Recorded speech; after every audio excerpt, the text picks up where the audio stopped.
Flores has called a blitz on 36% of pass plays so far this season, the second highest rate in the league. The defense has an NFL-high 13 pressures and 5 sacks when sending the blitz, including 4 sacks against Brock Purdy on Sunday. That's the most he's ever been sacked by the blitz in a game in his career. It was funny because post-game you saw Brock Purdy go up to Brian Flores and he was like, that scheme is crazy. Yeah. And it is.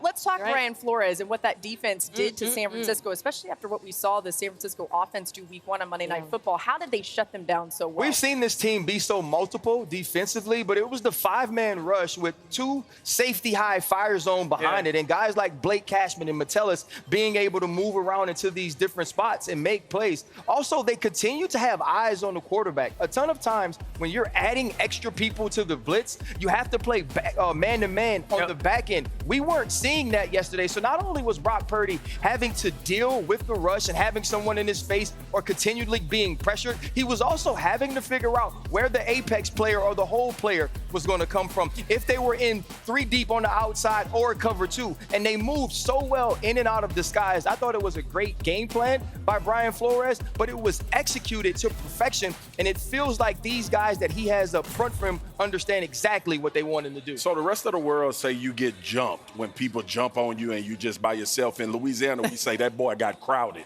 All right? And what Brian Flores did was he crowded the line of scrimmage. I like that. And then he moved his goons on the goons that really could end the fight. He was phenomenal with this bear front, man, and he got to it in different ways. You see the motion here from Juszczyk. They bump over. A lot of people say, well, you just shifting to the strength. Be careful. You still got a nose, a 3 and a 3, even though it looks like you just bumped over to a heavy front. This is how you take care of the San Francisco 49ers run game. You have to get penetration. Remember I talked about it. You got to play in the backfield. Mason saw color because the center got knocked back into his path.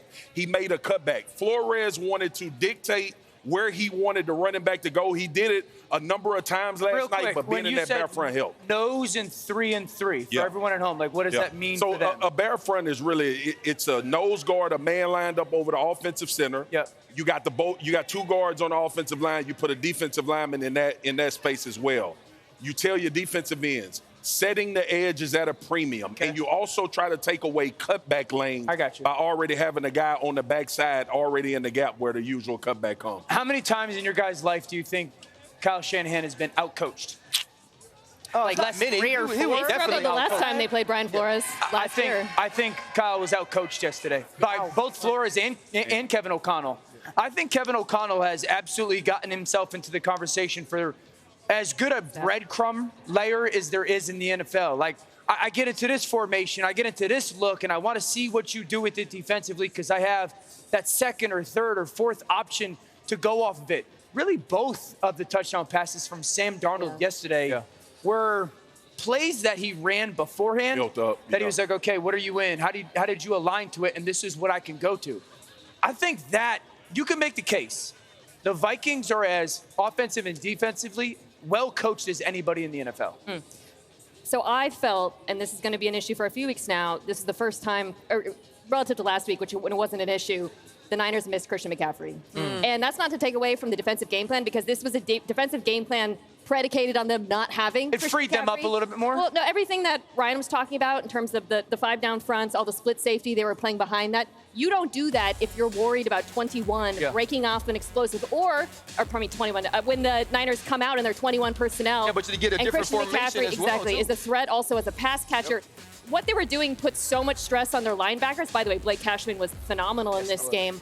But it's a lot easier to do when you don't have a back there, when they come out with 2 backs, who's a threat to actually run routes. It also to be more. Jordan Mason was very good, but he's not Christian McCaffrey in terms of the explosiveness he has with the ball. And the other piece of it is, too, it's understanding what you're planning for. When you got an opportunity to see what sort of runs Jordan Mason was a part of last week. You also got an opportunity to see what happened when Deebo Samuel was in the backfield. And so now if you're Brian Flores, you actually had tips and tendencies, which the Jets did not have going into last week. And Brian Flores was perfect on dialing up the right thing at the exact right time. I got one last thing before you go. If you can't distort the offensive line, though, you can't beat San Francisco. You're talking about San Francisco? 100%, dude. Like, you can't do it. Interesting. A reminder, too, if you missed it, that Christian McCaffrey's on IR, so they'll be without him for a little while. All Everybody right, ain't them, though. So the Texans pick up the 19-13 victory, 7 sacks from the defense, and Caleb Williams has really struggled throwing the deep ball. He's 0 for 11 on passes, thrown 15 or more yards downfield.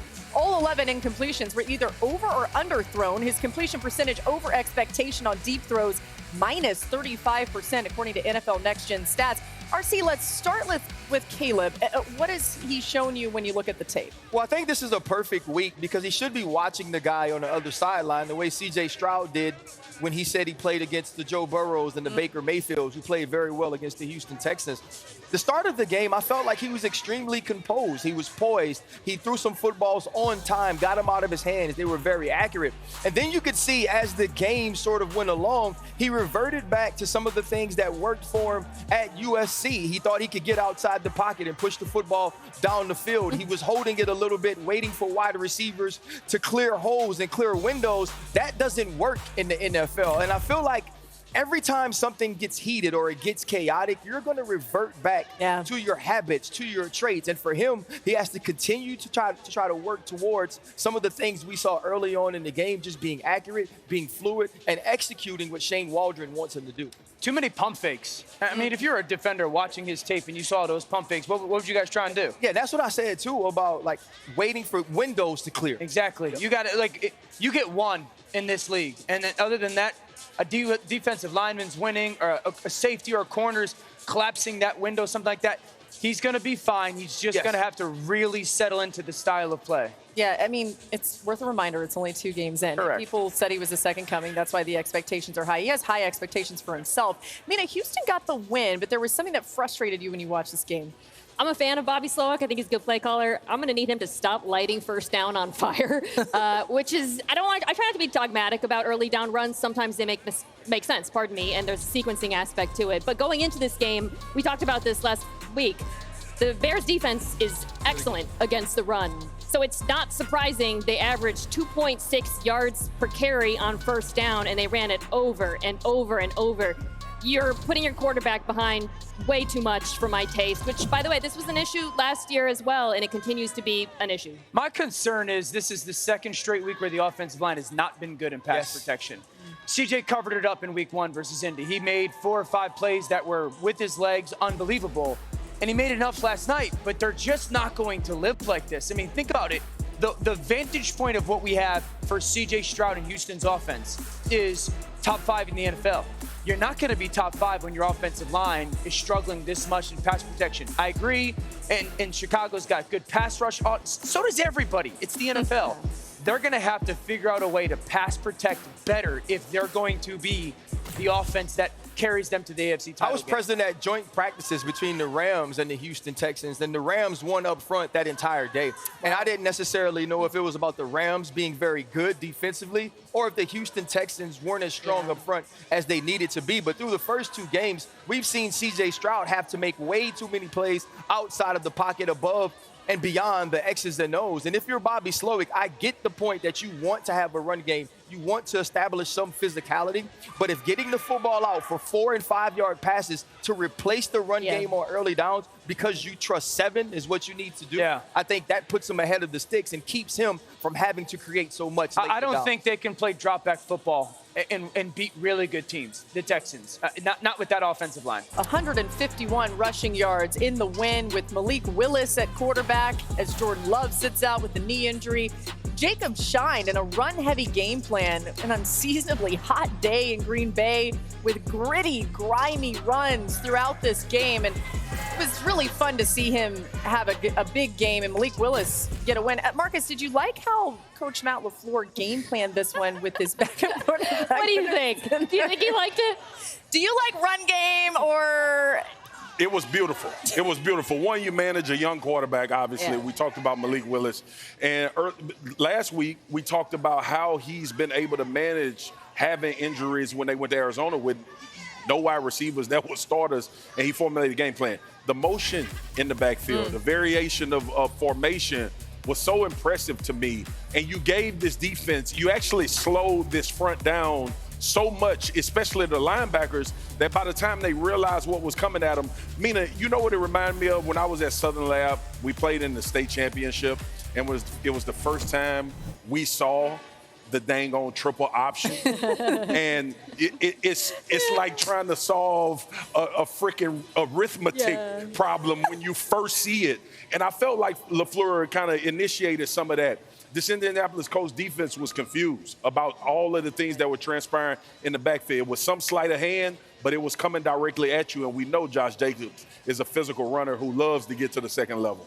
Matt LaFleur is a great coach. I've been watching this. I was thinking, how often have we seen head coaches have to lean on backups, and even backups who have been with the team certainly far longer than Malik Willis, and just slam the back into the 8-man box over and over and pray for something to happen. Matt LaFleur, on the other hand, as Marcus alluded to, was extremely creative with the run game. 6 different Packers had multiple carries in this one. There were end-arounds, screens off of play fakes, different guys in the backfield in the gun. And then on top of that, I do want to give some credit to Malik Willis. Simplified defense because of the emphasis on the run. It's the Colts, so it's a lot of cover 3. All he had to do was just connect on some of those easier passes into the flats, and he did his job. So credit to the coach, credit to the quarterback. You saw his leadership real time, too, which was cool. The interior of this defensive line may have just put the worst performance I've seen defenders run on tape in a long time. It was so much displacement in the center of the line of scrimmage. Your linebackers couldn't play defense. Just look at it. I mean, I turned this tape on. I flew here today. I turned this tape on this morning after watching the game, and it was as bad as I thought it was. A little bit worse than I thought it was. Listen, this is one of those ones where you go into a meeting and Mike Zimmer really has nothing to say, but practice is a physical practice. You got to get back to playing the line of scrimmage and figuring out if you have the guys to do it. But the displacement at the line of scrimmage is the worst I've seen in a long time. Well, to me, what it says is having a short memory ain't always a good thing. Because if your memory was a little bit longer, you remember how last year finished. You remember what it looked like when you played against teams that could run the football and be physical up front. And there was a little bit of watching the Saints last week and probably saying, oh, but they played the Panthers. No, the Saints came in here and they understood if we come out and we hit the Dallas Cowboys in the mouth, a lot of times they're not going to hit back.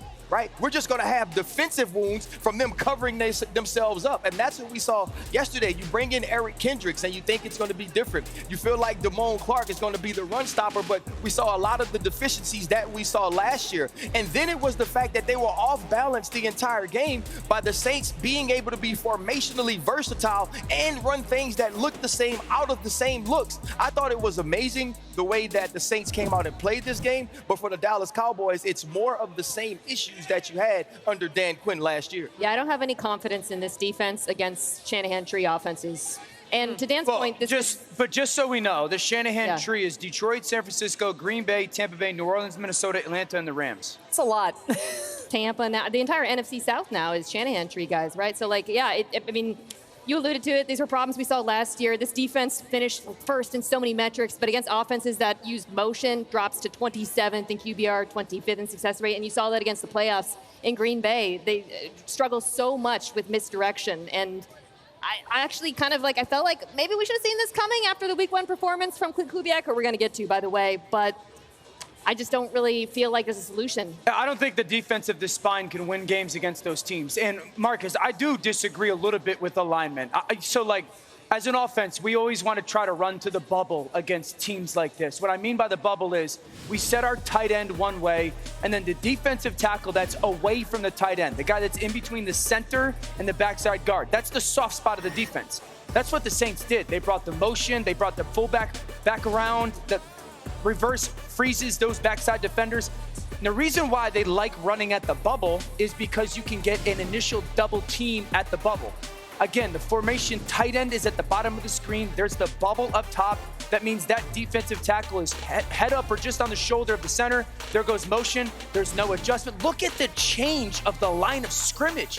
I mean, Kamara is going untouched into the end zone because there's no adjustment. They're soft to that side. And that's my issue, Marcus, is But Dan, the alignment was soft, That wasn't a duo. They didn't double team him. It wasn't like, hey, we got 2 fat dudes on you and you're only 1 fat dude. It was legitimately, it was a single block. But then why are they lining up like that? And the tackle got to the second level and the backer didn't go hats and hands and get off. I do believe it is about alignment and it is about assignment and it's about understanding what you're doing schematically, but it's also about just whipping people. Sometimes when you watch the best defenses, it's about getting to the football, getting there with an attitude and being physical. The Dallas Cowboys didn't combat physicality with physicality yesterday. I am not going to sit here and act like I've never been knocked off the line of scrimmage. Sure. All right? And I know how difficult it is to play blocks. Dan, when you end up 5 yards in the backfield, it has nothing to do with the way you lined up. Like that, though, we played in an era where double teams was a common thing 30 times a game. One of the issues is you don't play it anymore. We've talked about that. People don't practice playing a physical run game anymore, and these teams have transitioned into doing it, and they know they can take advantage of you. But none of that had anything to do with alignment, man. I saw defensive tackles 6 yards off the line of scrimmage, bro. Yikes. Like, just fall down. Go to the ground. And let your linebacker, pray to God your linebacker get there, bro. That was the better option. All right, Mina, the personnel is similar to last year for the Saints. Why are they so much better this year so far on offense? This is the best story in the NFL right now, Saints offense. Let's start here. I think watching it, there's things that are happening that are not surprising, and then there's things that are very surprising. What's not surprising is how amazing Derek Carr has been off of play action. Because, and RC and I were talking about this, Derek Carr's always had an amazing arm. Yes. He's just struggled in the past when he doesn't have a clean pocket. So the use of play action has given him this just that. And by the way, last year, when the Saints used play action, he actually had the best QBR of any quarterback in football. They just used it at the lowest rate in the NFL. Makes sense. This year, crank it up. It's been the highest. The use of play action, motion has absolutely unlocked this Derek Carr. But the thing that surprised me, guys, Derek Carr's also played well under pressure. I mean, he hasn't been pressured that much, but in this last game, he threw some dimes with pass rushers in his face, and that, to me, is something I did not see coming. Yeah, I think the next hot name in the NFL will be Clint Kubiak, Gary Kubiak's son, their offensive coordinator. Cut splits, motion at or before the snap, play action pass, and crossers. That's the foundation of what we saw yesterday versus the Dallas Cowboys. Cut splits, meaning those receivers are shrunk down towards those tackles. Then we get motion. Where's he going to get snapped? Right when he gets behind the center. Then play action. What does that do? It gets that second level to step up. It also makes sure that they have bodies on the pass rushers. 8 guys in protection on 3rd and 2. There's an easy crosser. Something you're going to see is the defensive backs are outside these cut split receivers on every clip. Cut split down again. Here comes the motion. We snap it when he's behind the quarterback. Then you go hard sell play action. We're stretching you horizontally and vertically. Micah Parsons, nowhere to be found. We have 8 guys in protection on offense. Wow. You only have 4 rushers. He launches that ball to Shaheed because of the cut split and the leverage he created off the safety. Here it goes again. Those receivers are shrunk down. A little bit more motion. What do you think is going to happen next? Here comes motion. We're going to snap it right when he's behind the quarterback on the play action. How many bodies are committed to protecting the 4-man rush of the Dallas Cowboys? Where do you think the defender is going to be on this crosser? Outside and behind him. It was the theme of the day for the New Orleans Saints. It's very much so already who their identity is. And I think he's going to be the next hot thing in the NFL, Clint Kubiak. Well, again, I just hate doing this show because those are the exact plays I was going to use, but I already knew that Dan was going to use the plays. You should have jumped in. It didn't make no sense to really make no plays because I already knew Dan was going to use them. But here is, you know how they always say things like, get you a woman that could do both? And then they show a woman and she's like in a business suit, running a business and an entrepreneur. And then she got on like a jersey and she watching football with you, nachos. That's what the Saints are, right? Their run game is the nacho eater, right? She gonna bust you in the mouth, right? She nasty, dirty. She ain't tripping about nothing else. She ready to watch the game. She gonna cuss with you. But then the pass game is exquisite, right? The pass game is upper echelon. The pass game is, we know we got a dude we need to protect. So let's take a little bit of what Mike McDaniel does to protect Tua Tagovailoa and have max protection, 2-man routes. Also, it's a track meet on the outside. What Dan didn't say was the first play he showed was a 3-deep zone, right? And so they ran away from the outside leverage corner. So what does Mike Zimmer do?